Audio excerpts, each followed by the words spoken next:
Hello everybody, it is time now for my 2015 Western and Eastern Conference previews for the NBA of 2015. Got 8 series starting this weekend, 4 on Saturday. Hopefully we'll get our guest analyst New School on sometime during the season. Our schedules just haven't quite matched up yet, but hopefully we'll get him on real soon.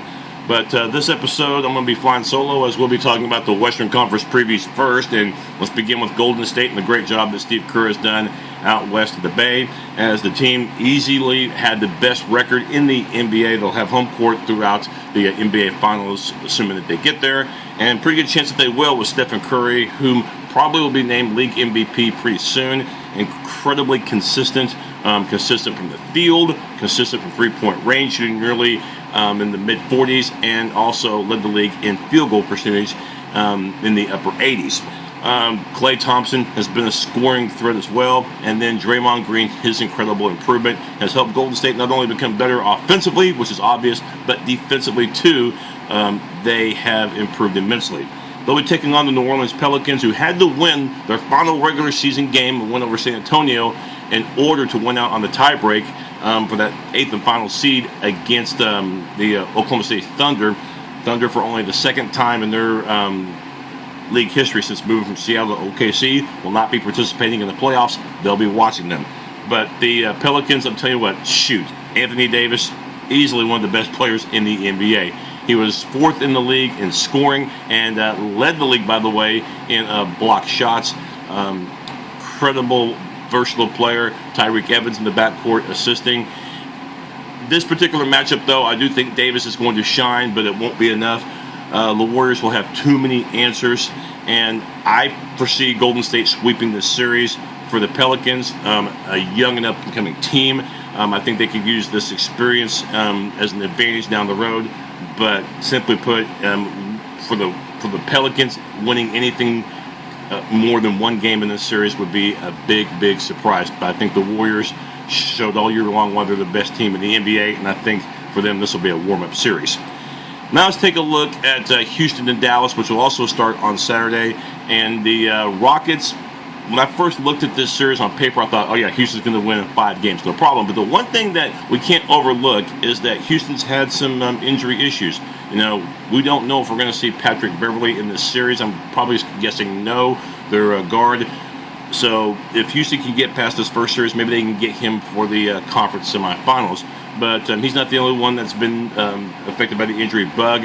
Of course, one guy that I really thought helped his team was Monte Eunice.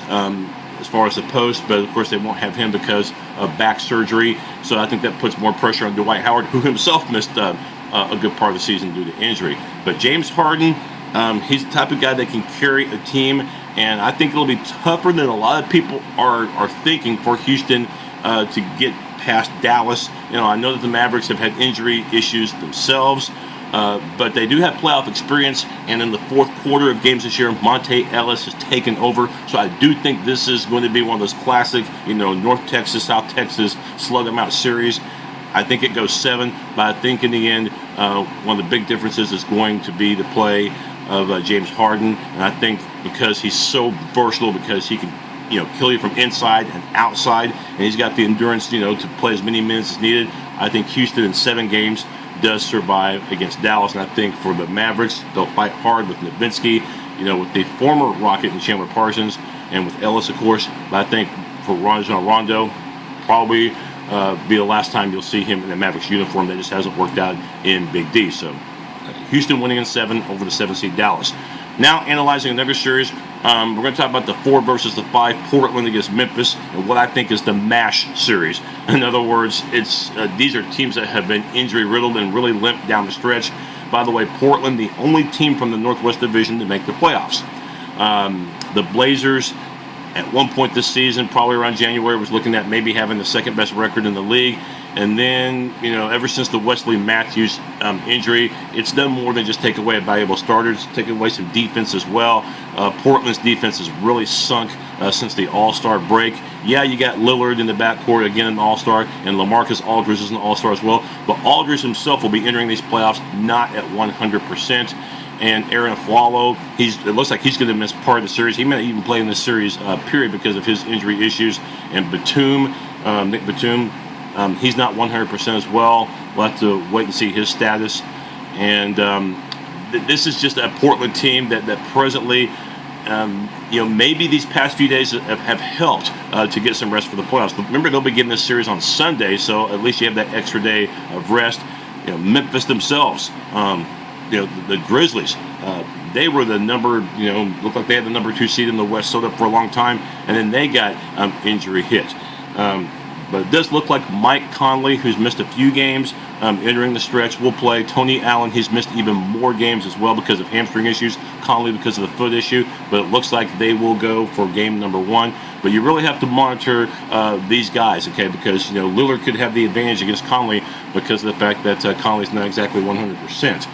But the play to me in this series is going to come down to the post players. And I think with Randolph and with the all-star Marc Gasol, Powell's brother, I look for Memphis in a 7-game series to get the better of Portland. And even though the Blazers won their division and Memphis didn't, the Grizzlies, as a 5 seed, do have the better record, so they have home court advantage. I do love that rule, by the way, because you should be rewarded for number of wins as opposed to winning your division, which in the case of Portland this year, their division was the weakest of the 3 in the Western Conference. But I do look for Memphis in 7 games to win.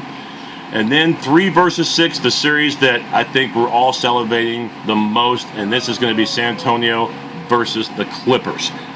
Clippers come in red hot down the stretch, 14 of 15 at one point, with that only loss in that 15-game stretch coming to Golden State, and that was a close loss. But the big thing that everybody's wanting to know about the Clippers, can Chris Paul get past the second round?